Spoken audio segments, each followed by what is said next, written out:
MRT music legal adviser Pranam ಈ ವಿಚಾರಕ್ಕೆ ಸಂಬಂಧಪಟ್ಟಂತೆ ಹೇಳಿಕೆ ನೀಡಿದ್ದಾರೆ. ಪರಂವಾ ಸ್ಟುಡಿಯೋಸ್ನಿಂದ ಬ್ಯಾಚುಲರ್ ಪಾರ್ಟಿ ಚಿತ್ರ ಮಾಡಲಾಗಿರುತ್ತೆ. ಗಾಳಿ ಮಾತು ಹಾಗೆ ಒಮ್ಮೆ ನಿನ್ನನ್ನು ಸಾಂಗ್, ಈ ಸಾಂಗ್ಗಳನ್ನ ಚಿತ್ರದಲ್ಲಿ ಬಳಸಲಾಗಿದೆ.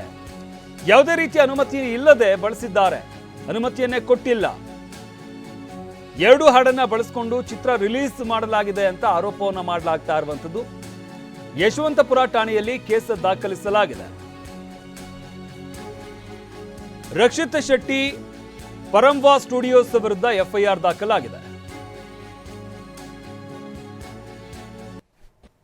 ನನ್ನ ಕ್ಲೈಂಟ್ ಎಂಆರ್ಟಿ ಮ್ಯೂಸಿಕ್ ಅಂತ ಒಂದು ಕಂಪನಿ ಬೆಂಗಳೂರಲ್ಲೇ ಇರೋದು.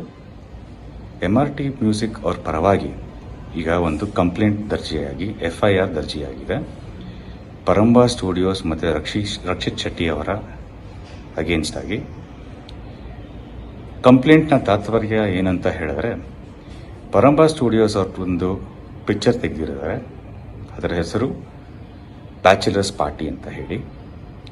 ಆ ಪಿಕ್ಚರಿನಲ್ಲಿ ಎಂಆರ್ಟಿ ಮ್ಯೂಸಿಕ್ ಸಂಸ್ಥೆಯ 2 ಹಾಡುಗಳು, ಅಂದರೆ ಒಂದು ನ್ಯಾಯ ಎಲ್ಲಿದೆ, ಮತ್ತೊಂದು ಒಮ್ಮೆ ನನ್ನನ್ನು, ಇವೆರಡು ಹಾಡನ್ನು ಕೂಡ ಯಾವುದೇ ರೀತಿ ಪರ್ಮಿಷನ್ ಇಲ್ಲದೇನೆ, ಯಾವುದೇ ರೀತಿ ಕನ್ಸೆಂಟ್ ಇಲ್ಲದೇನೆ ಬಳಸಿ ಅದನ್ನು ಬಿಡುಗಡೆ ಮಾಡಿದ್ದಾರೆ.